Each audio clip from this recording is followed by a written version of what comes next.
motorsport and motoring radio show, now on 88.5 FM, The Valley Comes Alive, and podcasting across iTunes and talkandpower.com.au. This is Talk and Power Podcast, episode 223. I am your host, Michelle Morrison, and I'm here with my co-hosts, Simon Gonzo Trevelini and Nick DeCimdre. Hey, Michelle. Michelle. Hello, boys. Well, to start off, in the latest news from MotoGP in MotoG, Marc Marquez has officially clinched his 7th MotoGP World Championship, marking a triumphant return after years of injury setbacks. 2019. His second place at the Japanese Grand Prix was adequate to secure the championship. First place was Francesco Bagnaia for Ducati Lenovo, 4:196 seconds ahead of second place Marc Marquez for Ducati Lenovo, and third place was Joan Mir for Honda, his first podium since 2021. And for NASCAR at Kansas Speedway, the Hollywood Casino 400 was won by Chase Elliott. Second place was Denny Hamlin, followed by third place Christopher Bell. This race marked a dramatic playoff push, with Chase Elliott securing a crucial win to stay in contention in the playoff. A big shout out to our man SVG, who secured a 10th spot against all the odds. Nick and I were talking before you got here about the naming rights being that it was in Kansas, but it was for a casino in Hollywood. I found it unusual. Simon explained how marketing works. I found it unusual, to be honest. It's like having it at the Paris casino in Las Vegas. That's a good point. Where exactly? So tell me, boys. There's a Paris in Texas. Oh, there's Paris in Texas as well? Well, there's probably a casino at that one as well. Probably is. Is that where Wild Hogs was filmed? Remember the movie? Paris, Texas? Yeah. I don't know, but there's a Netflix movie on at the moment that has got a plot twist in it. Okay. Yeah, right. So what's been happening, Nick? Oh, look, for me, it's been a long weekend here in Perth, so I had an enjoyable long weekend. Watched the footy, the AFL Grand Final, and I don't know. Did you guys see the Supra? You know what? I did not tune into the AFL this year. Oh. I had the predicament that I had the prediction, that it was going to be another whitewash. It's not often that there's a good match in the grand final, unfortunately. It did go a bit. Yeah, it did go that in way. the last quarter. Yeah, called it. But tell me, you had a prediction of your own. Well, don't you? We even spoke about it a year ago, but I'll read out an article that I wrote. I said Toyota's association with the top tier of Australia now has become in sports in Australia has now become almost part of our daily dialogue. Their branding in the AFL is second to none, and we've all become accustomed to saying AFL and somehow inserting Toyota into it. AFL Toyota Final Series. We've also become accustomed to seeing the obligatory Hilux and Land Cruiser on Grand Final Day. And when the 300 Series was launched in 2021 at the Grand Final in Perth. And Ira went on to say, it's a golden opportunity to lever off the success of the AFL and launch supercars into a new demographic. Can you imagine the Walkinshaw Andretti Supras are launched at next year's 2025 AFL Grand Final, with Chaz Mostert and Ryan Wood doing a parade lap, then parking the cars next to the dais for the trophy presentations, all 1 week prior to Bathurst and the precursor to their debut in 2026. Well, and that's kind of what happened. They're both on 7. Yeah. So kind of makes sense. You called it. Yeah, so I was interesting to see it there, but that was I'm not sure that particular car was the one that they've been testing with. I don't think it was. I think that's the mock-up one, that one. I don't know. Did you guys catch any of the Andrew Hasty Instagram stuff? No. He's the member for Mandurah, Peel. Is that what they call it? Peel region, yes. Federal member. And he did this great video with an XWGT talking about, how our car industry's gone and we should never have let it go, and manufacturing is very important in Australia, and how these electric cars coming in from China are lifeless, and it was pretty cool. I haven't seen that. I'm going to make a note of that. Oh, yeah. He's been copying it from a lot of people because they're insinuating that when the Liberals were in power, that they let the auto industry go. But that's not the point he's making. The point he's making is that we need to protect manufacturing in Australia. So it's pretty cool. He's definitely a mover and shaker. He's a young guy, and he's not scared to go against the party. And they've been copying it. The ABC in particular really been hammering the Liberals, like anyone that's getting in front of them for an interview. They're trying to say, this guy, this upstart, and making a big deal because he's a big threat to Labor, because he's saying a lot of the things that, normal everyday Australians are feeling. They're feeling the pinch when it comes to cost of living, that they can't see a future for their kids to own houses, all those things. And manufacturing is an important part of that. If we lose manufacturing, then we're reliant on everyone else in the world. Yeah. And that becomes problematic, considering the fact that we're so remote that, it is a bit of a big deal. Unlike the member for Rockingham that, is pushing for the $200 million 2-kilometre circuit around Burswood. But anyway, well, we knew it would get a mention at some point, didn't we? It's an expensive. It's not a good ROI there, is it? I mean, that's expensive bit of road. Even my friends ganged up on me the other. Did they talk about the Giro de Burswood? Yeah, well, that's what that was my pitch to them, because they're all cyclists. That was my pitch to them, and they said, "Please, Nick, don't make me laugh." Oh. Yeah, come on the road. Serious cyclists will tell you that that's where it's at. All that hills part of Zigzag. Perth. Well, that Walshpool Road, coming down Walshpool Road at 80 k's an hour. No, but going up it is wide. Is going up Great Eastern. All those roads heading up through the hills, that's a pretty big deal to cyclists. They'll be listening to this. My brother is an avid cyclist, and he always talks about there's certain roads up, heading into the hills that it's a big deal if you conquer them, Yeah. Is he on Strava? Is he on a what? Strava? Bike? No, the app. The app, has he tracked it? Has he tracked his ride? We have to see the stats before we can call him in. He's 12 years my senior, and he would do 200 to 400 Ks a week. He'll be listening as well. He's a pretty serious cyclist. Don't tell you on Strava. Send us an email. Probably is. It would be. Anyway. So what's been happening in your world, Simon? Cooking. And dishes. Yeah. That's cooking. Is this like meal days. prep ahead of the school holidays? No. Just trying to give Nicole some actual time off because, as you know, being a mum, you don't really get any time to just relax for a little bit. No, we don't. And I enjoy cooking. I really hope Trent's listening to this episode. No, I'm terrible. After last Trent, don't feel so bad. I don't cook anything.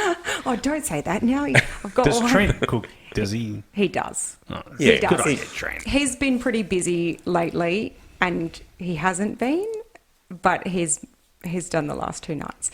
Oh. Luna actually made a comment to him and saying, "You need to cook more," or like saying something about you cook all the time, and Trent was very quick to remind Luna that it had been probably 2 weeks since Trent had been home and cooked for dinner. And so he made sure that Luna recognised my efforts, which is very nice. But no, he does enjoy cooking. I don't enjoy cooking. I cook because I have to feed my kids. Yeah. Otherwise, I'd have Vegemite on toast for dinner.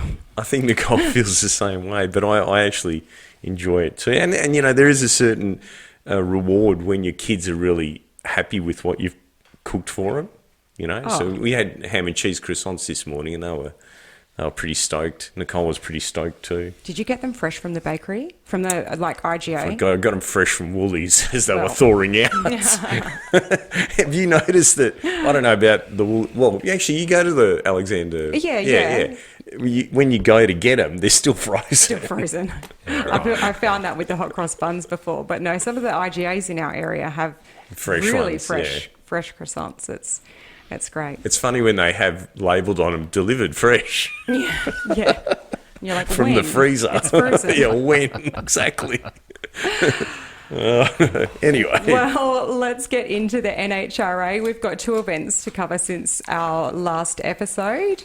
And from the 19th until the 21st of November, the NHRA held the 4-wide Carolina Nationals at ZMAC Dragway, the only 4-wide playoff race on the schedule. In Top Fuel qualifying, Justin Ashley took number one spot with consistent 370 runs. Funny Car was led by Matt Hagan, who put down a strong 384 in qualifying. Dallas Glenn was quickest in Pro Stock with a 653, while Richard Gradson topped Pro Stock motorcycle field. On race day in Top Fuel, Justin Ashley won the final quad against Clay Milliken, Doug Coletta and Sean Langdon with a 3784 at 320 miles an hour. Identical ET to Doug Coletta, but Justin's 043 reaction time gave him the edge. He also had a quadruple whole shot win earlier in the semis. Michelle, was this the meeting with the Tony Stewart episode, or was it the one before in Top Fuel? This was the meeting with Tony Stewart's. You just want to talk us through that. So there was a problem with his his last qualifying run. They disallowed it. Is that correct? Yeah. Sorry, it was the event before. So we've had 3 in a row NHRA events, and it was his 4th qualifier in Reading in Pennsylvania that his 4th qualifier was disqualified, and at a post-race tech inspection, according to the NHRA, Tony Stewart's Top Fuel Dragster was found to have a non-approved component, resulting in disqualification of his Q4. So they haven't actually stated what that component is. So do you want my spin on this? Yeah. Because it's pretty full on. Then come the 4-wide nationals, Antron Brown was pretty riled up about it. Yeah. And he had quite a bit to say himself. So the rumour is that they had a device. So the idea with Top Fuel is, and with all drag racing, right, we don't allow reactive systems, right? So in other words, if the thing spins the tyres, we don't allow a system that then stops it from spinning the tyres. Or if the motor goes lean, we don't allow a system that richens the motor up. Or if the motor goes rich, we don't allow that. Okay, that's been a benchmark of drag racing across the world. Now, in Pro Mod in the US, they've kind of, the rules have become a bit fuzzy because of the EFI. It's they say that traction control is not allowed, but reactive systems in the fuel system, etc. It's a bit of a I'm not 100% sure where they're going, but definitely in Top Fuel, you need to do all your settings before you get to the start line and hope for the best.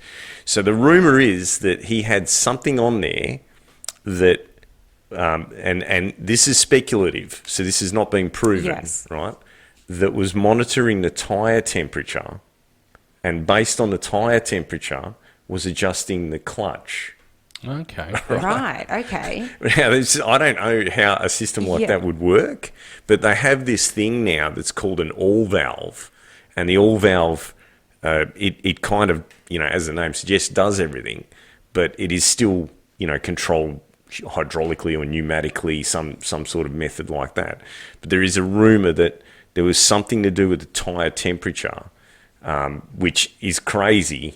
But, I mean, with the resources that he's got. Yeah. Now, the thing is, there's been a couple of offshoots from this, right, which you would never, ever pick in a million years, because now people are starting to question the sprint car stuff that he's been involved with. Okay. Whether he was, I'm not going to say the word cheating, right, but whether he was using reactive controls and, how much technology. Now, his crew chief, he's someone that everyone holds with high regard. But Antron Brown is also, someone that everyone holds with very, very high regard. So it's this thing about, if it's not in the rule book, kind of, this is the Tony Stewart. Now, Tony Stewart got up and said, look, we are sponsored by Dodge, I believe. And there is no way we would have anything on this car that was illegal, and it's just an interpretation of rules, and really, quick to cover it up because they've got an OE sponsor. So he was, pretty embarrassed about the whole thing. But it shocked me when Antron came out and really just, drove it home. And Antron was he was kind of insinuating about it being like a traction control. Yeah, correct, yes. But when Tony Stewart, they actually interviewed him. They played the clip of Antron, what Antron had said, and then interviewed him afterwards. And he said, nothing on this car is illegal. He said, but when we're all in this fight, we do look at the rule book and we look for grey areas. And it's like, loopholes? You mean loopholes? And it's like, we look for grey areas. And it's like, okay. So it's try until you get caught. Yeah. I wonder how long he's gotten away with using this. Well, because... you're opening a can of worms. It will be interesting to see how strong he is then in the rest of the countdown, if this is something that has given him an upper edge. But this has always been season. This has always been the fear in drag racing that, like obviously to run Top Fuel you need to have big money, but Tony Stewart money is next level money. Yes, but what we're overlooking here is one simple thing. NHRA in the last 2, 3, 4 years has been infiltrated with what and whom? NASCAR people. NASCAR teams. Yes. And they are inherently, I don't know how to say this, but they inherently... You're going to say the C word, huh? Yeah. That's... We're going to talk about that a bit later on in NASCAR. I mean, as Shane Van Gisbergen's crew chief was ejected from the track on the weekend. Really? Yes. They got caught cheating. Wow. All right, moving on. We'll finish off with the NHRA. We'll continue on with the NHRA. In funny car, Austin Prock ran a 391 at 332 mile an hour to defeat Matt Hagan, Chad Green and Don Wilkerson. That marked his 8th win of the year and completed a sweep of all 3 4-wide races. Dallas Glen's Pro Stock Camaro ran 6:55 at 209 to defeat Greg Anderson, Erica Enders and Aaron Stanfield. His margin at the stripe was just over 100th. Richard Gradson wrapped up the weekend in Pro Stock Motorcycle, winning the final quad with a clean run and a sharp light. And he was against 3 Matt Smith racing bikes as well. Yeah. When I saw the points, the countdown points, I was like, how's Matt Smith second now? So they're obviously kicking butt and taking names, that's for sure. Yeah, there was actually a really interesting run in the semis with Angie Smith and Gianna. I can't recall the other races they were against, but one of them got confused with the tree, looking at the wrong one, thinking that they were in stage, and then got timed out. Yeah, he's the one next to him. That happens often there. Yeah, it does. Yeah, it does. That was the only time that I'd seen it happen for last weekend. Oh, it's happened. But it's happened. Yeah, sorry, I only saw it happen that once for last weekend, but I've seen it happen before, and I think the top fuelers and funny cars, they've kind of got the gist of it now. But you know what it is, Michelle, and you can appreciate this in modified. There are certain people that you race that take forever to go in. Yeah, right? Prefer to go in last. Okay, so when you're in a fuel car, when you go to the high side, you the closer you can make that repeatable, right, to when the thing goes wide open, the crew chief's job is a lot easier. Yeah. So you'll get Sean Langdon, who thought that this guy takes forever to go in, so I'm just going to wait, and then when he went, oh, hang on a minute, he just rolled straight in. Yeah. Caught him by surprise, and he got timed out. I can't remember if it was last season or... Yeah, I think it was last season. Yeah. That's where it becomes this really, strategic game of cat and mouse that they play sometimes, and sometimes you just get caught out. But I think the important thing is, if you're racing at the 4-wide, you need to know which tree to look at. And that's what he said afterwards. I think it might have been John Hall, and they said, "Oh, what happened? Were you just looking at the wrong tree?" Yeah, looking at the wrong bulb. Looking at the wrong one, he thought he was already in stage, and it wasn't him. Yeah. The series then moved to Worldwide Technology Raceway for the Napa Auto Parts Midwest Nationals in St. Louis, the half point of the countdown. Doug Coletta was top qualifier in Top Fuel with a 367 at 334 miles per hour. Austin Prock once again led funny car qualifying, clocking 384 at 337 miles per hour. In Pro Stock, an unlikely Eric Latino took the number one spot, while Gage Herrera led the bikes. On race day, Doug Coletta defeated Ida Zetterstrom in Top Fuel final with a 379 at 327. Isn't that awesome to see her in the finals? So she went, before that final, or well, before this event in St. Louis, she had 4 round wins. That's crazy. And then she had 3 round wins and obviously fell short of the final. That is awesome. Like, her journey has been an incredible journey. It was a last minute decision to even race this event as well. And, you know, I think knowing Doug Coletta with Alan Johnson leading the way there, they would have had to come out really strong. I knew they would have known they would have had to come out really strong. She ended up hazing the tyres and, you know, I think that just shows that they were giving it them all and really trying. But she actually got the light. Her reaction time was better than Doug Coletta's as well, but just the car wasn't able to keep up with that. So a bit of a shame there. I hope she can find funding to run a full season. Yeah. You know, because she just, you know, and look, she's so excited about it too. You know what I mean? Like, as you would be, I guess. Yeah.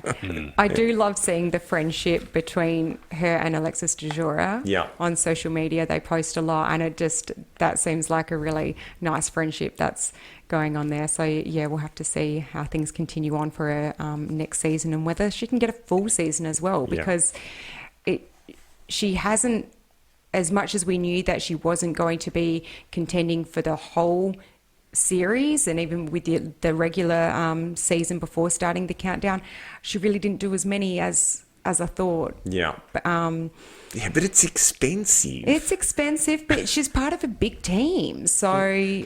You still got to, you know, someone's still got to put the dollars, dollars in, you know. Funny car went to Matt Hagan, who ran a 397 at 329 mile per hour to beat Jack Beckman.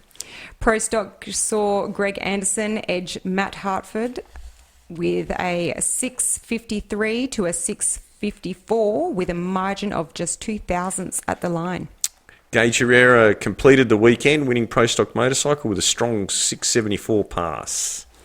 There were no national records set at either event and no major crashes, though several teams fought engine issues in St. Louis.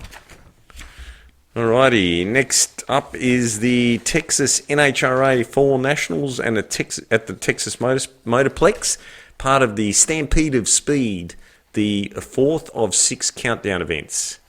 With 3 countdown races remaining, every round win, every bonus points, every reaction time and whole shot will matter more than ever. Okay, so moving on to the Australian Junior Drags, the Nationals. Yeah, look, this was brought to my attention. Glenn Van Dongen actually sent me a message and said, can we give him a bit of a shout out? So, big shout out to all the competitors that participated in this year's Australian Junior Drags the Nationals. Congratulations to Zane Condello in Junior Dragster, and WA's Riley Kilvington on winning a Junior Drag bike.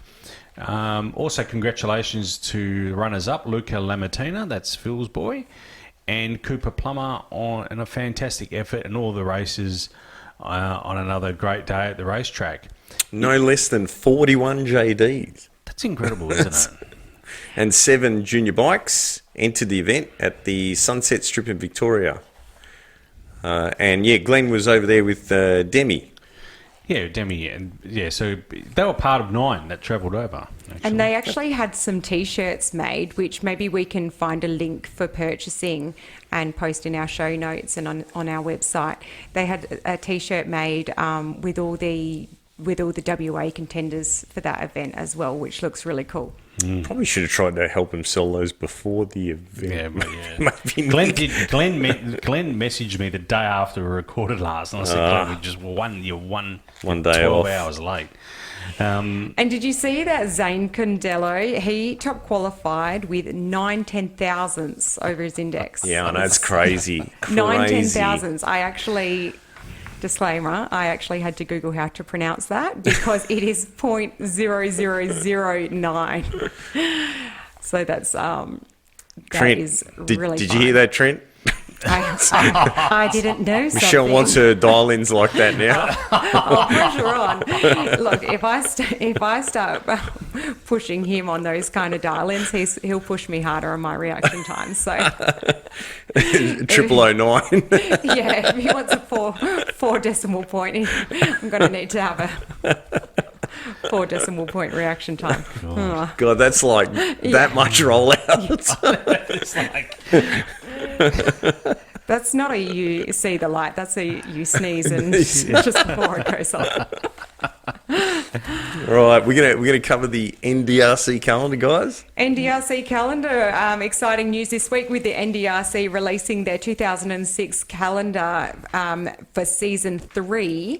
The NDRC Championship, we see this series move to a calendar year format opposed to their previous 2 seasons, which would start at the Spring Nationals in Tailem Bend in October and then conclude at the Winter Nationals in June. That is with the exception of this year's Top Door Slammer final, which was at Nitro Up North event in Darwin, and then the Top Fuel and Funny Car Championship Grand Final, which we know was originally set for August at Sydney Dragway, but it's now been rescheduled to November 8th. So I'm really glad to see that all the brackets are now starting and finishing at the same point. But it's going to be starting off now on the 24th and 25th of January with the Pro Alcohol Nationals at Willowbank Raceway. And that event will have Pro Alcohol and the Aeroflow Sportsman Championship races. Mm-hmm. And then we go to the mystery round, which will feature Scooby-Doo. you know, that's the first thing that came my head as well. The mystery round. I've just got that. Shaggy and all the crew. I know, someone has to put a wrap on their car, or that would be maybe like the sponsor. Do we have do we have a new movie coming out? So the date and location. That was too good. So for those that don't know what we're talking about, the date and location for round 2 has yet to be announced. It's a mystery. With the NDRC titling it a mystery round. So that round will feature Top Fuel, the X-Pro Nitro Funny Cars, Top Door Slammer, Pro Stock, and the Aeroflow Sportsman races. Yeah, so what X-Pro? Can you guys fill me in on what X-Pro is? Well, I think that's just the title sponsor, just like we're saying Aeroflow Sportsman Championship. So what is X-Pro? Is it a new product, or I've never heard of it? I don't know, to be honest. Yeah. No? It's always referred to as X-Pro. X-Pro. Nitro Funny Car. Yep. Is it like someone that used to be a professional? Longer pro. So that round you would assume is replacing the Western Nationals, but it doesn't necessarily mean it's on Western National weekend either. But yeah. Still, that sort of fits in with the Western Nationals, which is the first weekend of March. Maybe it's going to be on Riverside Drive. Could be. Yeah. just to test Or that, Birchwood. just to test that idea for us before we commit to the 200 million. Then they're off to the Riverbend Nationals at the Bend, and that'll have Top Fuel, X-Pro, Nitro Funny Car, Top Door Slammer, Top Fuel Motorcycle, Pro Mod, Pro Alcohol, and the Aeroflow Sportsman Championship. That event will be on the 28th until the 29th of March, and then a little bit of a break across to May 1st and to the 3rd with the Nitro Champs at Sydney Dragway, featuring Top Fuel, X-Pro Nitro Funny Cars, Top Door Slammer, Top Fuel Motorcycle, Pro Mod, Pro Alcohol, Pro Stock, Pro Bike, and the Aeroflow Sportsman races. It's going to be a big one, that one. Yeah. Then it's off June, the Winter Nationals at Willowbank. That is all and sundries will be participating in that one. That's June 4 to 7. That's the long weekend in Queensland over there for the Winter Nationals. August 14th to 15th, Nitro Up North, Hidden Valley, Darwin. And there'll be Top Fuel, Top Door Slammer. The Aeroflow Sportsman Championship will also be around the Andra Regional Sportsman Championship. September 12th, Pro Stock Nationals will be held at Willowbank Raceway, featuring Pro Stock and Pro Stock Bike. Then September 26th and 27th, East Coast Nationals at Sydney Dragway, which will feature Top Fuel, X-Pro Nitro Funny Car, Top Door Slammer and Pro Mod together with Aeroflow's Sportsman Championship.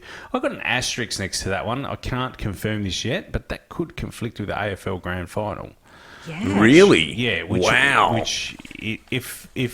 I'm not saying it will, but if the AFL Grand Final falls on the same weekend next year, that'll conflict.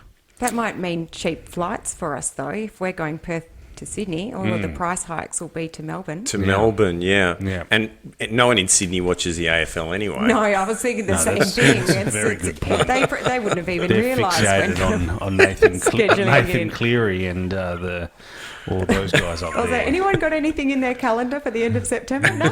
We're all good up here. And that other would be the conflicting week. events? That would be the week before the NRL Grand Final. Correct. So NRL Grand Final is always a week later. Which is the week you don't want to be flying to Sydney. no. There'll be cheap flights leaving Sydney. Cheap flights coming home then. Yeah. All right, October 10, the All Bike Nationals. Dragway at the Bend, Top Fuel Motorcycle and Pro Stock Motorcycle.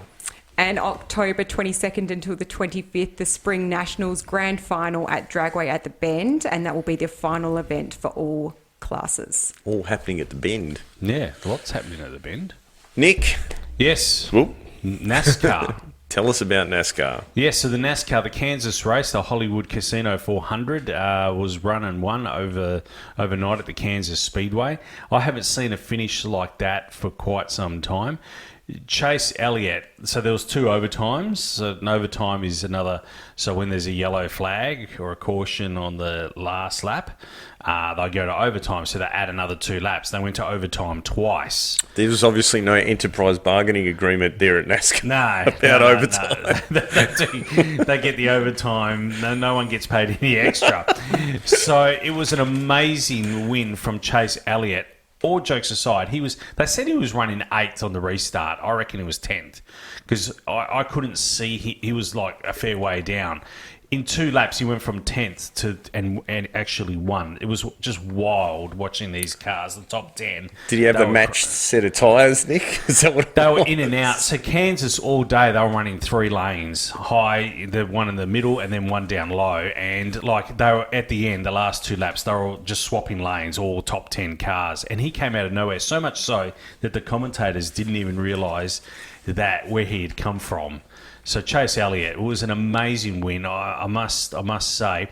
Really interesting thing to see was we were fixated on Denny Hamlin in second place and Bubba Wallace leading. Now, Denny owns Bubba Wallace's car. Correct. Denny races for Owns Joe a team. Yeah, he owns a team. But And his Denny, partner, who's his business partner? Michael Jordan. Michael from Jordan. The Chicago Bulls.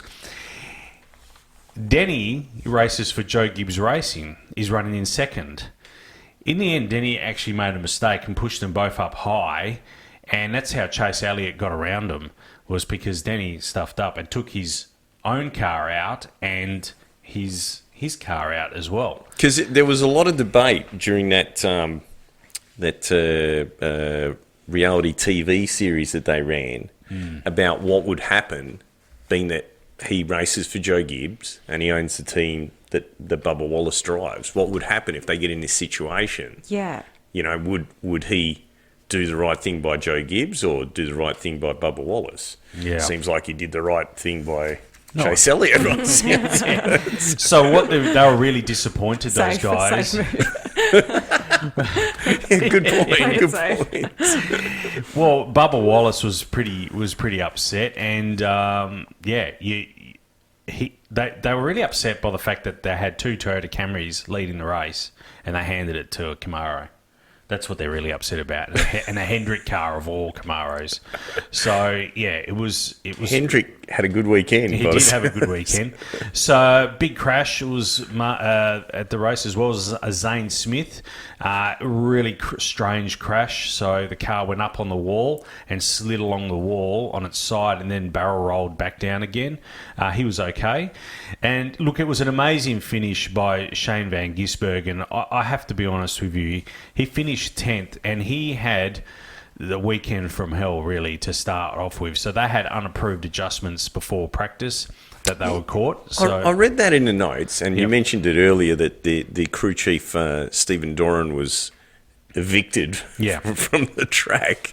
What were the unapproved? splitter adjustment. So they had the front splitter adjustment was not a pro. It was not out right. of... Yeah. So they tell them it's got to be within, Yeah. like the V8 supercars do. Okay. Yeah. So Yeah. they had a front splitter adjustment that was out of code. Anyway, so he was ejected from the event. They lost their pit stall selection, so they were right at the very end. And Shane had to start from the rear of the grid and also serve a stop-go penalty as well. And he still managed to finish 10th. It's not bad. He did Good awesome. effort. Good effort. He did awesome, so I was pretty proud of him. And in other news, NASCAR is reportedly considering changes back to a traditional championship. Nothing will be announced until the end of the season. But I've been saying this for some time. And the funny thing is that this year is our first year in supercars. We're trying out this, this countdown or final series.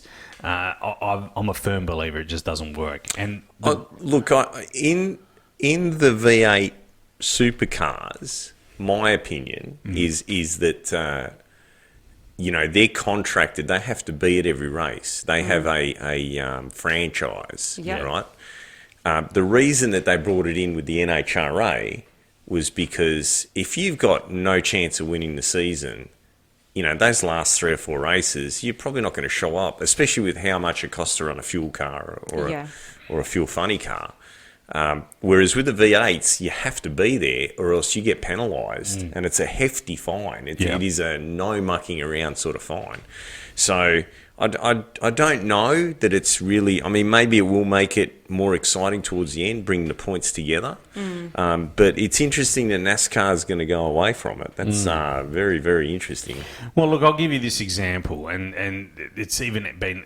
when I did these notes, it was prior to the race on Sunday. Now, this is even with the race on Sunday. I'll give you the example. So, at the moment, Shane Van Gisbergen has won 4 races this season. Yet he's been ejected from the finals. He has no chance of winning the championship. Now, Ryan Blaney was leading the championship. He's only won 3 races for the whole season. Yeah. And now Chase Elliott is leading after his win. He's only won 3 races. Yeah, I know. So you got 2 guys. But it's consistency, Nick. Yeah, I know, but If we're you not crash rewarding- out... If you crash out and get no points, it's no different in Formula 1, no different in MotoGP. If you crash out and get no points, you get no points. Cole Larson went into the last round last year with 5 race wins, and the guys he was competing against only had 3. I just don't see how that's fair. I think it's like when you look at how they get their points for their position, when comparing it to NHRA, you can only increase your amount of points by your 3, in Charlotte's case, 3, in all others 4 elimination rounds. Yep. So you've only got that maximum number that you can move if you do qualify. But how many races in NASCAR do you have points that it can fluctuate? That margin would be much bigger, right? Yeah, I see what you're saying, but we're rewarding. I always believe that you should be rewarded for the win, and this system doesn't really. It does reward you for the win, but at the right time. Yeah, but you would, to do it, you would have to change the point system. So I'm not sure on the NASCAR points, but a lot of motor racing, it's like, say, 100 points for the win, and there'd be 90 for runner-up and so on, like a 10-point split. What you're saying is the win should be like 100 and then runner-up should be like 50. Yeah. And back from there. Now, I almost think that it would work well that instead of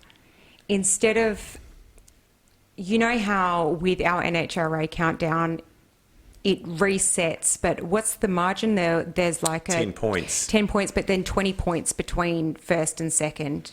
20 points between first and second, and then 10 points for the rest? Could be, but what's changed this season maybe even last season, is the too fast, too tasty, Yeah. and all these bonus races. Those points don't come into play until the end. So you could have a big margin after the reset if you've won all those other races. Yeah. You know, so I think it's more for the fans Yeah, than it is, anything else. 100%. When you say it as if like you get towards the end of the countdown and you can see that then some races won't contend at all. Some races will have like sponsor commitments and Obligations, yeah, contracts yeah. that they've said that they'll race at certain venues.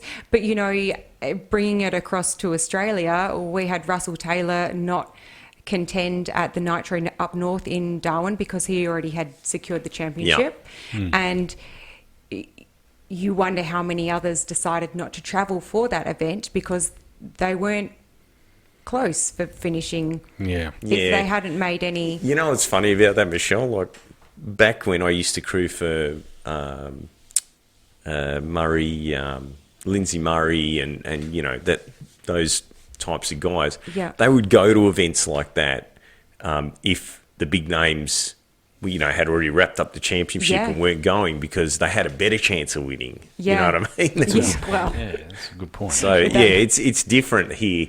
You know, we're very. I mean, in America, in American dollars, it costs $5 million to run a fuel car for a season. Well, the last time I spoke to anyone about it over there, so we're a different Yeah. deal here. You know, and unfortunately, you know, the V8s is the as far as motorsport goes, that's Yeah. the main money drawer. I think that's around the same sort of money for a V8 supercar to Yeah. run a team.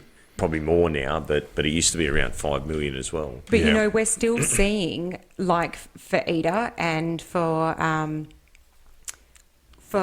Tony Schumacher and, you know, for Matt Hartford's, they're entering these events in the countdown where they are not even close to having to being in the top 10. Some you know, of them- and it's like, why? What's your purpose for that? And Some for of in them the are- NASCAR instance, Yep. some of them are making big jumps for it and really rocking up the countdown for others. But what's without knowing that that's going to be the finish at the end, why would they enter it anyway? With some of the NHRA, like Tony Schumacher, Yeah. that'd be sponsorship commitments that they, you know, it's in the contract, they have to be there. With some of the other ones, they're there as blockers, Michelle, 100%. Yeah, they're yeah, there. They are there To rock the boat. They are definitely there to rock the boat. And you know what? I mean, that Or to be a easy pass. yeah, maybe. Don't say that out loud, though. Erica will hear you. You'll be getting a nasty Twitter or something, nasty tweet. It's not from me. It doesn't come from me. What's going to be interesting is next week we head to the Roval for NASCAR, and I'm fairly confident that Shane Van Gisbergen's going to win there because that's a road circuit. It's an oval plus a road circuit. That's going to be really embarrassing because he will have 5 wins for the season, and everyone else is on 3. That's in contention has only 3, and he has 5, and he's not in contention. Look, you know what, Nick? I didn't like the playoff deal. You know that. Yeah, you I know, know, we spoke yeah. about this. A long Same with the time ago. NHRA. Yeah, Yeah. We've been covering it since it started, and I've never liked it. But I will say this, right? It's just like when I hear people at the track complaining about the surface, right? We're all racing on the same surface. So this is the same deal. You've got a set of rules. Yeah. Okay, Yeah, and no, it's up to you. So the smart... It's up to you to find the grey areas. Oh, well, you know, it's up to you to make it work. Steve Doran, obviously. Yeah. I don't think that was great. It's got to be this many degrees. Anyway, in NHRA, you will hear, and you I know you listen to the same stuff that I listen to. Yeah. From the start of the season to the start of the next season, they just talk about how they're going to rationalise their clutch discs, right, for Top Fuel and Nitro Funny Car. And they will have their set of clutch discs for the countdown, and we just need to get into the countdown, and then we can throw all the best parts at it during the countdown. Yep. Yeah. So I think the system actually, as much as I don't like it, and as much as people have cherry picked over the last couple of seasons, we had a bit of an outcry by Robert Hyatt that it sucked, and I like Robert Hyatt, I love John Force Racing, that we've been big John Force Racing fans for years, but I also remember how many times Ron Capps just got pipped at the post, so it was like, let him have this one. You know what I mean? Same with Doug Coletta. How many times have we seen Doug Coletta get pipped at the post? I mean, one of the most famous runs in the history of the NHRA was Doug Coletta getting pipped at the post by Tony Schumacher. Yeah. So, like I said, that's the rules. It works when you really look into the reason for it being in place. Yeah, absolutely. But I kind of think that they've gone back at themselves now doing this regular season payout, like your regular season champion. It's like, no, you can't then title both or have the winner of this, but... It means less. Yeah, people are going to start saying, well, which one actually counts? And bonus points too. The bonus points really eroded because, then it's like, hang on a minute. The whole idea was we reset everything and we start again, so you can't have that big runaway. Yeah. But you win all those bonus events and all of a sudden you go into the countdown with a bunch of points in your pocket. Yeah, it's a tricky one. But you know what? I got to say this. For the last few seasons, it's gone down to the last race for nearly every class. And that's the whole reason that they do it. And it's so exciting. I mean, you and I, and yourself as well, we have been texting each other, watching the results on the screen live because it was going to come down to the final race. Yeah. And, that's what gives you the goosebumps. That's what keeps you watching it, make you excited about it, Yeah, it's building that momentum and holding off, creating that suspense, and for NHRA anyway, it's it seems like only Top Fuel that is somewhat secure. It's not official, but somewhat secure. Anything else is anyone's game. You never but know. For NASCAR, never know. The bonus points, isn't it? The last round. But points and a half. Yeah. Yep. Points and a half. I'll tell you what is exciting: the BYD world record. Yeah. I never thought in my wildest dreams that I would be saying that out loud. It's not official, but there is because it is amazing, but it's not official. They didn't go two ways. And they didn't do an average run, and there was no independent adjudication present. But Chinese automaker BYD has stunned the automotive world by setting a new top speed benchmark with its Yangwang U9 Extreme, which reached 496 kilometres an hour in Germany at the Papenburg test track. The car has quad motors producing 2,221 kilowatts, or just under 3,000 horsepower. That's top door slammer sort of up there, right? Power. Yeah, it's interesting. I don't know if you've seen the run. I actually, my friends brought this to my attention. They said, check this out.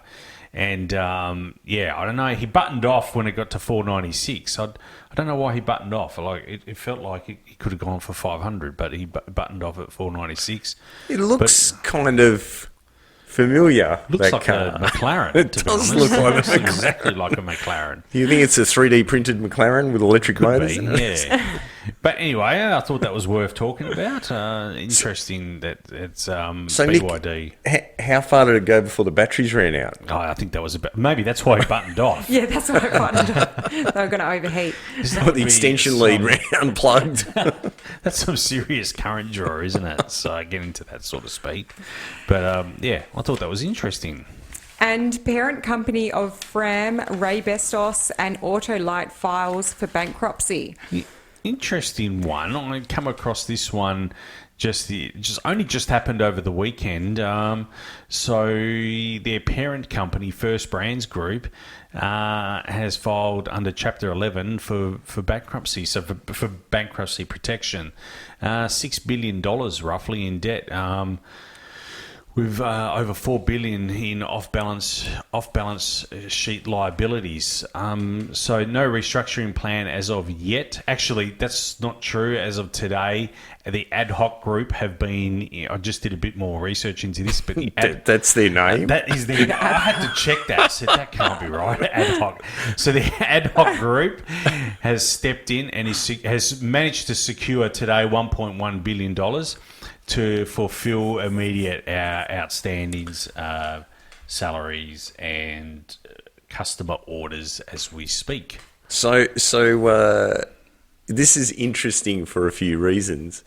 Back in 1973, because Autolite used to be a division of Ford, and I don't know if you guys are familiar with what they call the antitrust laws. These laws were brought in because of the Rockefellers' control of the oil industry. Oh, yes. Yeah. Right. You've spoken about this before, actually. Have I? Yeah. There you go. I can't imagine hearing it from anyone else. So the US government forced Ford to sell Autolite. Who was it to, Nick? It was to Bendix. Bendix brakes. Yep. So just to all the people that were involved in that decision, that didn't really work out too good for you, did it? No, it hasn't. Now, Raybestos is a automatic transmission clutch manufacturer as well as other things. And where you'll find a lot of Raybestos clutches is in power glides. Yeah, okay. Oh. So let's hope Raybestos doesn't go bust, because then it'd be Hang on a called second. Raybustus.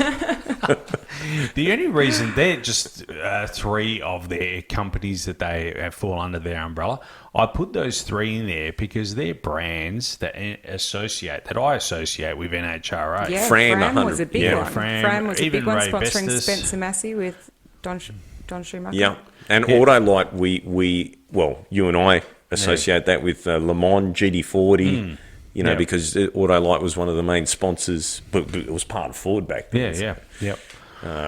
It'd be a sad day to lose those names.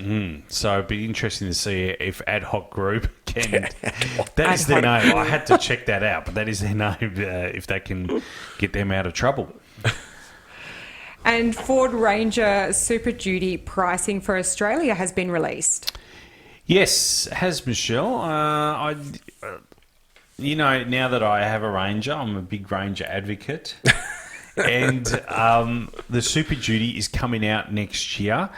I am going to organise. I'll speak with Mark, but we'll do a live when it is released. We'll do a live podcast from Titan Ford on the back of either a super cab or a double cab Super Duty Ford Ranger. So pricing for the single cab chassis, $82,990 for the super cab, which is like mine. Mine's a super cab, $86,490, but I don't have a Super Duty. And for a double cab chassis, $89,990. These things will be able to tow 4.5 ton. Yeah, and that's what I was going to say. The big difference for all of you that are listening to this and have just seen the Ranger ads for $55,000 and are wondering what. These have a towing capacity of 4.5 ton, 4,500 kilograms. So perfect for towing your race car trailer across an old one. Previously, what were we looking at for the towing? 3.5. Yeah, 3.5. Yeah. Okay. So all you 79 owners out there, trade them in, get yourself a Super Duty. Yeah, so 3.5 ton previously, and this is a big difference. Will there be the option? Are they still going to have no, you'll still be able to get a Ranger like, Super this Duty. is a Super Duty. This is the yeah. Did I tell you guys that I had a Ranger as our hire car when we were in Sydney? No? No. Yeah, the Wild Track Rangers. Look at you. Wow. Yeah, we went. I mean, it was just your standard hire at the airport. But when I saw that there was available and dual cab as well, because of course we had our girls with us. And race car gear. Yeah, well, at first I said to Trent, I'll go a van, and because of between us and our crew and putting stuff in at the track and everything, I think towing me down. Altered's And- more of a ute thing. Vans are for top fuel teams. Well, I mean, it fits my That's true. It's true. So true. You know, it's Altered is like, you know. I was going to say, it fits my branding as my mum branding, having a van. But no, it was really good. We ended up getting the Ford Ranger, the Wild Track, and having that for the week that we were down there, which did came you in guys very handy. Take the kids up to the Blue Mountains and check any of We that out? didn't. I did think about it. I did think how far we would have to travel to see snow. Oh, But yeah. it was yeah. a bit too far. Yeah, it's a It was a long bit way. too far. I think for the closest spot, it was like Osberg or Oz something. And There's- it there's- was 2.5 hours. Yeah, there's a couple of places that, you know, probably about that time to Yeah. get to that just incredible views through the valley. And you I mean, you know, we've got some pretty green places here, but nothing like over there. Yeah. They actually, as you guys know, Trent's a cabinet maker, and Polytech have their warehouse up in the Blue Mountains. Oh, really? And there was just a slight overlap with Trent going for a workshop tour there with Polytech, but his boss went and we almost high-fived at the airport. But seeing some of the photos, it's absolutely amazing. It's beautiful, picturesque. It's strange that then there's an industrial workshop the size of Polytech, you know, in the Blue Mountains. But, you know, It's if you a want little to... bit romantic to be building wood products in amongst the trees. Yeah, if Don't you you want- think? It is a bit. People think that they're city skyscrapers in Perth City is giving them good views. Well, that Polytechs have something to compete with.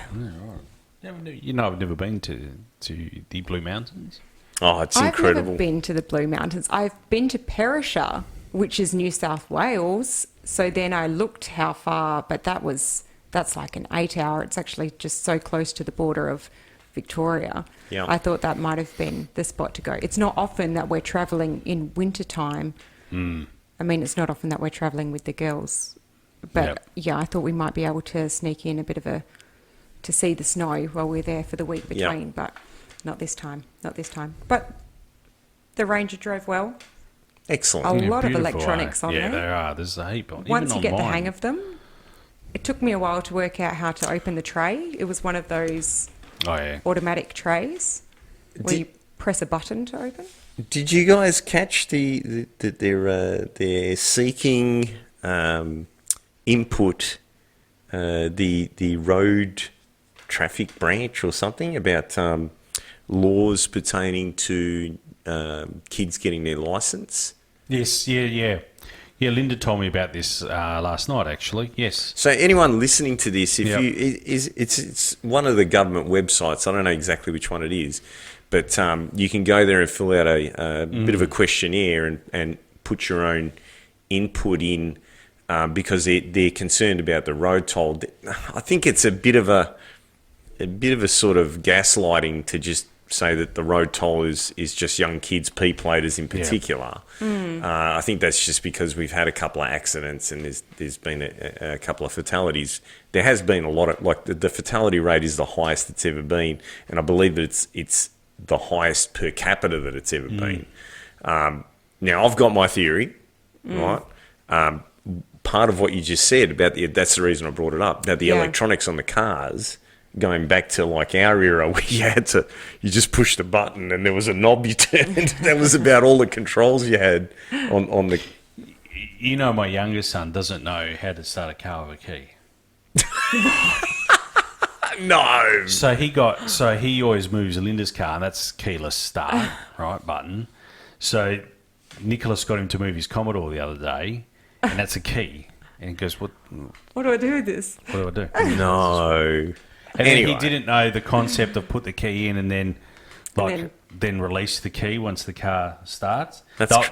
And he's 15. Because you have to push it to then turn it a lot of the and you're time. So he's like, Yeah. I can't So what do you turn mean? it. Why What's isn't this? it? Don't I just press a Oh button? my gosh. Has he ever had to tackle steering lock? And he goes, then, because he wants to get an EB or an EA Falcon, right? Wow.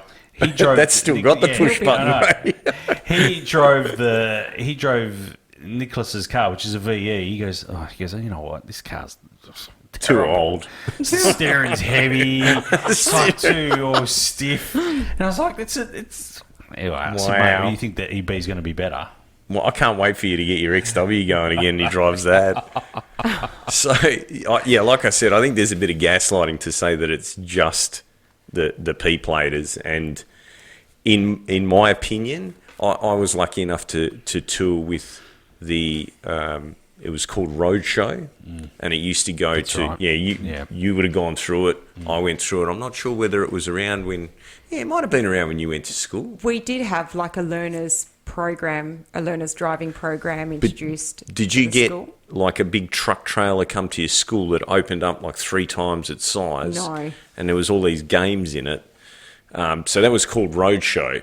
There was a division of the police force, West Australian Police Force, called the Road Safety Branch, I believe. Yeah. I think it may still exist in a very skeletal form. And they, I believe now still teach like bicycle safety and stuff like that. Mm-hmm. But back in those days, they had this travelling, it was a big, like a 40-foot trailer with a truck towing it. Yeah. And they used to go through all the regional schools, the local schools, and they'd park there, they'd open up, and all of the students would go through. And they would cover braking distance, they would cover, all these things that you need to think about, tiredness, alertness, and, distractions, and so on and so forth. And I believe, well, I've done it, this is factual. If you look at the increase in the road toll of young kids, it coincides with, it was Carlo Callahan that pulled the pin on the program, them getting rid of Roadshow. They repurposed it as a mobile TRG support centre or something. Yeah. All the games that were in it were built by SciTech. They were like donated. I think that education is the key, and if you get police to go to schools and explain the levity of what can happen when you have an accident, like not just the effects physically, like death, but also the penalties, like the fact that you could go to jail if the person next to you dies in a car accident or gets severely injured, grievous bodily harm, so on and so forth. It starts to make you think a little bit more about whether the risk that you're taking is worth it or not. Yeah. So I believe that education is the key. All of this stuff that they're talking about now, extending the P-plate period and more hours and blah, blah, blah. I think that if you don't have the education, you can do it. You can make the P-plate period 100 years. Yeah. It's not going to change anything. Education is the key. And I think that the novice drivers is what they're referring them to, is not as big a proportion of the total road toll. I think that they're really sort of gaslighting that. I believe that the biggest problem, and I don't want to sound a certain way like this, I'm just stating the experiences that I've had and my wife's had, is that we have a lot of drivers on the road that don't have a driver's license, and they're carrying around a fake one from some foreign country that no one's ever heard of, and there's no oversight on the police. I believe that if you get pulled over and you have a fake you have a driver's license that is from another country, I believe that you should be arrested and detained until such time as you can prove that that is legit and the onus is on you. Or alternatively, if you're here for more than a few days, you should be forced to go and get a West Australian driver's license. Yeah, it's like how long can you drive under an international it's supposed to be 3 months to the best of my knowledge. Yeah, but do they even have an international driver's license, these people? Well, and it's like, do you need one? I know when travelling in America to buy a car, I had to have an international driver's license to buy a car. But I've always... In Italy, you need... In Italy, to drive, you need an international driver's license. I have always done it. I have always gone to the RAC presented my documents and got my international driver's license, because I don't want any problems. I don't want to end up in some foreign jail, right? So we should have the same thing here. Yeah, 100%. You know, because the other thing is, someone gets involved in an accident, whether it's a serious one or not, right? And they're responsible, the police find them responsible. Do you think they're going to stick around to pay the bill? No, they don't. They're going to get on the plane and leave. I think I mentioned this story last time. When I got sideswiped in my work car. In the end, it wasn't my fault. The lady was at fault. She had this handwritten driver's license. There you go. Yeah. There you I go. had photos of it. I took it to the police. Don't want to say anything too bad, but there was a little care factor. Nicole went through exactly the same thing. It looked like, seriously, like someone made it up on their computer. It's fake. It was handwritten. Yeah. Mine was in ink, blue ink, handwritten driver's license. I said, "This isn't a driver's license." Yes, it is. Yes. So we've got the opportunity to get on there and tell them, you know, don't feed us this rubbish that it's just these novice drivers. Yeah. Let's fix this. Let's bring laws in. Now's the time for Labor to do it. They've got such a big majority that they can push the laws through. And that's the way it should be. If you've got... And you need to let people know overseas. You want to come to WA, make sure you got your papers, right? Because if you don't, you're going to spend the night in jail. So 3 months on an international license, then you need to go. If you're going to be here longer than test. that, then sit the test. Yeah, 100%. Yep. Agreed 100% on that one. All right, upcoming events... Well, I thought I'd just mention before getting into the upcoming events, we do have just a slight update from the Motorplex. Oh. So since we last mentioned on our episode, the Motorplex has announced that the drag strip replacement project, as we know, it's currently underway. It's in the tender phase at the moment with Venue West, and that phase is actually closing on the 1st of October. So the contract will be awarded once submissions have been reviewed, and once the successful tender has been awarded, the Perth Motorplex will have a timeline and will be able to make announcements on the expected recommencement of drag racing. But it has been announced just in the last few days that Motivation has been cancelled for 2026, which was scheduled to run at the end of January into the first weekend of February. No real reason why. They've just said it will be back bigger and better. They want to make a big show of it for its 40th year. We can only assume that the show would have been impacted by the drag strip works, and maybe that they didn't want to have that construction infrastructure being affected, their big celebration that they're wanting to make of this, but no official word from Summer Nats or the Motorplex for the exact reason why. They've just said, we'll be back bigger and better. At a guess, you would say that you don't know for sure that they're going to have the work done by February. No, they're still having burnout events, and they've actually put a burnout event on that weekend that Motivation was scheduled to run. They're doing a burnout event that weekend instead now. But I suppose they do more than just burnouts at Motivation.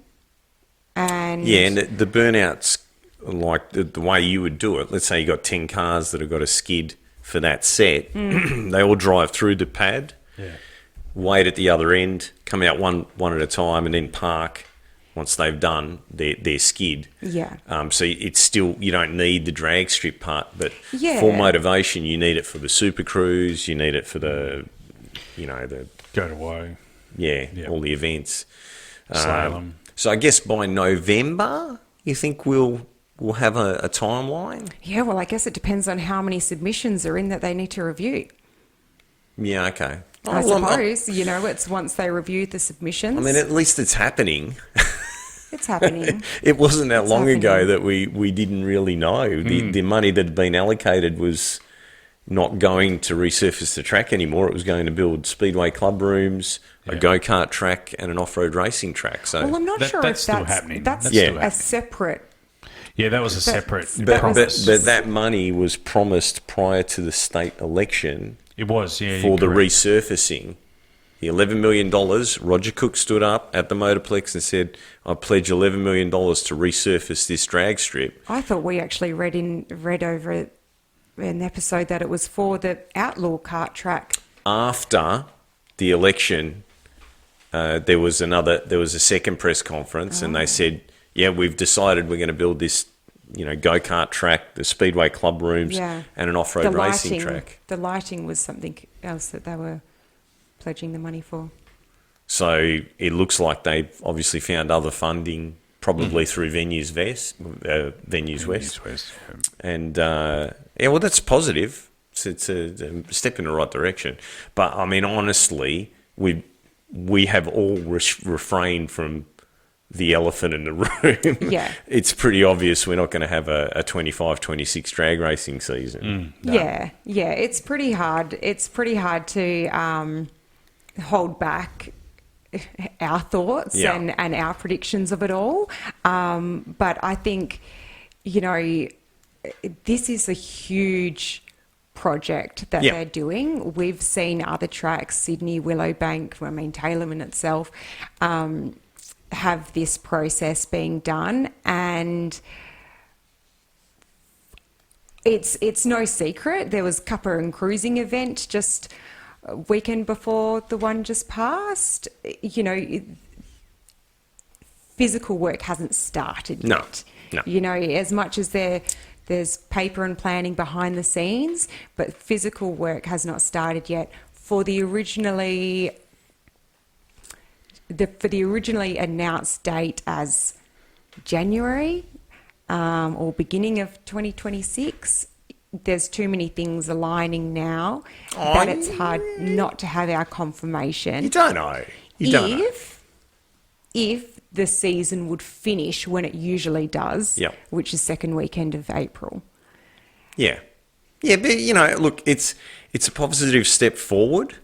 The new racing surface, if it all comes to fruition as they've said, it's going to be fantastic for all of us.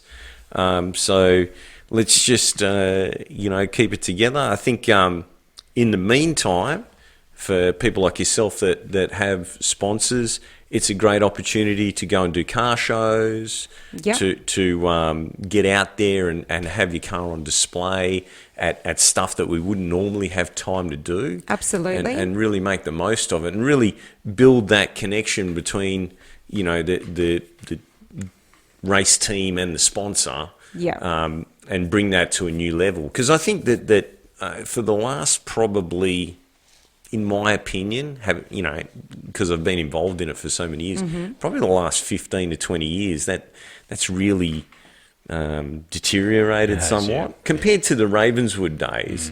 During those days, if you went to any sort of event, you were guaranteed you were going to run into someone from Westside. Yes. And they were going to have their car on display, whether it was Kalgoorlie Show or Darren Field Day or Wanneroo Show or, hey, how you going, man? Because we did used to work. When it moved to the Motorplex, I think a lot of us took it a little bit more, for granted. And I'll tell you what, those first 10 years of the Motorplex, that was crazy. Some of the crowds that we used to get there. I mean, you would, duck out to go and get something, and then you'd be faced with this line going, I'm not going to get back to go to next round. You know what I mean? Because it was just chock-a-block. There was always a line to get in. It was like that. It was crazy. It's crazy. There was always a line to get in. I mean, obviously, they move traffic a lot better these days. They've learned to do that. But I remember in the early days, there was always a line to get in. Yeah, but I mean, like, You'd like lose that your night. spot. Yeah, that night the Capiris ran the big number. Yeah. If you had ducked out to go get some ice or, whatever, I don't think you would have got back in to, if you were racing. I think you would have been eliminated because you just couldn't get back in. Right. Because they were turning people away. Yeah. That's how many people they used to get. It was. So we really did have that luxury, and because it was so well attended, people were throwing money at race teams because everyone was talking about it. It was, 100% one of the most water cooler sports, or motorsports around at the time. Yeah. And that's kind of dipped. So maybe this bit of a break can bring the sponsors and the race teams together at these other events Yep. that are not not at the Motorplex, Yep. and not necessarily related to motor racing, and get that happening again. And hopefully, when we reopen, we can build that crowd back up to how it used to be. Yeah. Build the fans. Yeah, Like the Create partnerships. correct. Yeah. Like the ex-wife at the Christmas pageant. Your ex. My ex-wife. At the Christmas. Who's going to go behind it? They're going to be Rick and Sue will No, be we can't complaining do about no that. catalytic converters. Yeah. No. We'll find you a float. That's fine. It's fine. Oh, on that note, I hope I've sealed the deal with my brother's Cadillac Eldorado. Oh, really? I've been pursuing him for about 10 years for this car, and on the weekend he said, all right. So I'm going to try and get to see it this week, and start the restoration process. It'll be remember the Boss Hog? Yeah. Yeah, exactly. So that's big block, that one, isn't it? Yeah, well, it's a Cadillac motor. Yeah. They only made one motor. Okay, all right. Well, that does sound like a great idea, and I do encourage all race teams to get out and do that. For myself, I've actually got the opportunity to base the car in Sydney until racing returns in Perth. So now that the NDRC calendar has been released, I'm now going to be seeing how I can make it possible to run some more events over on the East You can get Coast. probably that whole season in if...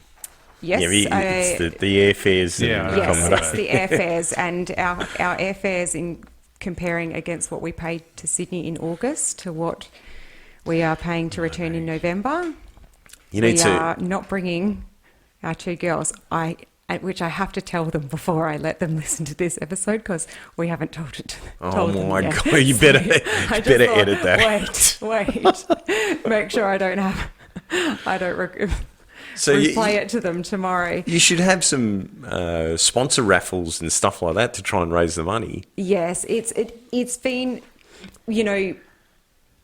it's been really hard with this event. We've just had to bite what we've committed to already. Yeah. For next season, it's just been hard to think about how to even approach sponsors when we haven't had a calendar to go off. But now, similar to thinking about how to play out for the countdown, sportsman races would have a 300 points cap going into the final. So then looking at all the rounds, which rounds do we do, which rounds don't we do? Do 3. If you do well at 3, but then Come on, when Michelle, this you're- is you. I mean, look, I'm very confident in my car. Garbs isn't going to be going there Well, racing. don't tempt So him. He might decide to drive across himself. In his- if in the Garbellini dragster. was going to do it, he'd drive the dragster across the North Court. on the roof racks of places. But it's kind of like you need to, if you're trying to attract sponsors, if you're approaching potential sponsors, you want to be telling them how many events they're going to be advertised at. But unless I win, and then you get half the advertising. now But- you have all of the East Coast potential sponsors that you can market to. Yes. Yeah. And you can go there with your resume and say, this guy's not racing over here, so we're good to go. But a lot of the East Coast races, they'll travel up and down, because even from Victoria, they're not having their local but track when they now. come over here, who's in the finals? Paul Garbellini and Michelle Morrison. So you've already beaten all You of think them. my selling point is I'm not going to have my biggest competitor against me when I No, race on the no. East Coast? My point is that you've beaten all the ones that travel anyway. Yeah. You know yeah. what I mean? I All think those photos that Phil Lure has taken at the trophy presentations. my six final photos out of 9, all of the ones with Paul, you think I should just put a big X over his face? Just tell him he's your teammate. Eliminated. We've owned the season. Look, it's exciting. It's exciting. It's like you were saying before, it's one of those, it's just an opportunity that is happening at the right time, and we just got to make the most of it. Yeah. You don't know when it's going to come around again. To be able to, it was only probably this time last year that we had Murray O'Connor and Nick Gardner on, and I was discussing the Andra Championship and saying about how contesting for the Andra Championship would impact your contention for the WA State Championship, and you'd really have to sacrifice one to really commit to the other. To be able to do this now with what is happening with the resurface for the Motorplex, it's kind of just fallen into place so nicely. So let's see if I can pull it off and Yeah. be able to front for a few. I've given it a lot of thought, because we've never brought it up on the podcast, but we've discussed amongst ourselves that 25-26 season is a no-go, right? And I think it's a good thing because it's going to give everyone that wanted to do this and that the opportunity to do this and that. And, it's going to hopefully, when we go to, like the Ballajula Fair and stuff like that, we're going to see more drag cars there, get them out in the public, remind people, because we have been pretty lazy for a long time. Do you know how many people ask me, where do I race? Yeah, I know. People still talk about Ravenswood. Yeah. People will say, Wanneroo? Yeah. And it's like, how do you not know? Funny you should mention that, because was it Liz Johns? Liz brought it to our attention that there's an event happening at Wanneroo Raceway. It was marketed as a drag racing event. And has it happened or is it happening? I can't remember the date now. Because I wouldn't mind checking it out. I'll dig it up. Was it roll racing? No, roll racing's been, and there's 2 more roll racing events coming up because we're preparing a car for a customer for one. This was something I'd never heard of, and I don't know where. Liz found it, obviously. Mm-hmm. She's, I'm not quite sure I know that she has a lot of involvement, I would assume, in a this voluntary Sunday. Place. This Sunday? Yeah. This Sunday, October 5th. Yeah. I might go there and check it out, just out of curiosity as to what it is. And is it part of... So it's a Cruise West. 2025. The wait is over. After 5 years, we're back with a huge day of cars, bikes, and non-stop action at Wanneroo Raceway, which is Carco Raceway. Sunday, October 5th, 2025. Which is also the same day as All Ford Day, which I will be down at Steel Blue Oval. Supercar displays. Okay. All right. All 4 days on, they thought that through, didn't they? Why did I do that? Why doesn't anyone have you know what we should do? We should provide a community service, a universal calendar. I think there is one on Facebook, but I don't think many people care or just do what they want to do, basically. All right, speaking of which... on for that Cruise West, they've said family car cruising, 8th mile street drags and roll racing, show and shine and car club displays, supercar displays and motorcycle happy laps and hot laps in race cars. There you go. So, speaking of All Ford Day... I'll be down there at Steel Blue Oval. Come and say hello. And Johnny will be there as well. I think I saw he prepped the XW today. Looks magnificent. Always looks like magnificent. Yeah, I think you have a few cars there, actually. And then we've got the Bathurst 1000, October 12. Can't wait for that. That's in 2 weeks' time. Creeping in just before that, we've got the Spring Nationals happening at Dragway at the Bend in Tailem Bend. Mm-hmm. Top Fuel, Pro Mod, the PDRC Championship. Oh, yeah. And there's Jamboree the week after that, I think. At the Bend also. I'm pretty sure. Oh, it's off to the Bend, is it? Okay. I believe Yes, so. I know, it's a surprise, isn't it? Because I felt like Jamboree was always Queensland, and now they've really expanded out. And They did have used come to go. across- They did used to go everywhere.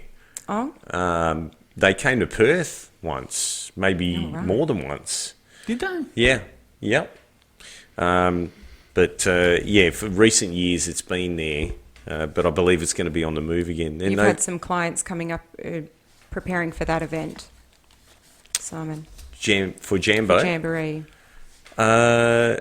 Well, not that I can talk about. Oh. That's another story. After the microphones turn off, we can tell you all about it. October 18th, the city of Kwinana Powerpalooza, which will be... Will not be a burnouts. fusion of drag racing as advertised. Burnouts and Speedway down at the Perth Motorplex. Then November 1, 2025, it is the Sprint Car Westernapolis and the WA Speed Car title, part of the Electrical Training Group series. And last but not least, High Limit International, December 28th, 29th, 30th, which will see the American... Yeah, Kyle Larson will Kyle be here. Larson. Brad Sweet will be here. Brad Sweet, yes. Rico will be here. Can't wait for that. Be a huge event. And I'm actually we're getting a group together. So we're all going, aren't we? We're going. Got to get your tickets. Yep. Yeah, that'll sell Selling fast. out Yeah, fast, if not definitely. already. Well, boys, thank you very much. It's been a great episode, and we will be back in 2 weeks' time for our next recording. Thanks, Michelle. Thank you. Thanks for. We should probably, for those that are listening, we have handed the what do you say, the torch? The reins. The reins, The the reins. torch, The wheel. We should say the wheel. Probably the wheel, that over fits. to Michelle. Michelle will be hosting the Talking Power podcast moving forward. I'm in the driver's seat. Yeah, she Here are is in my the drive. We have backseat drivers. we have all of these. So thank you, Michelle, for doing that. Thank you. You know, you've been on for it's nearly 18 months now. Yeah, it's coming to it. So and we thought it was probably overdue, to be honest. Probably 17 months overdue. But anyway, but thank you very much, and I'll still be around. I'll still be here. Still be here behind. If I'm not required, I'll be producing still. But yes, just thank you very much, Michelle. Thank It's great you. to have you take over. Fabulous. Well, I'm feeling good, and I think that it'll only be better and stronger from here on in. No worries. All right. All right. Thanks.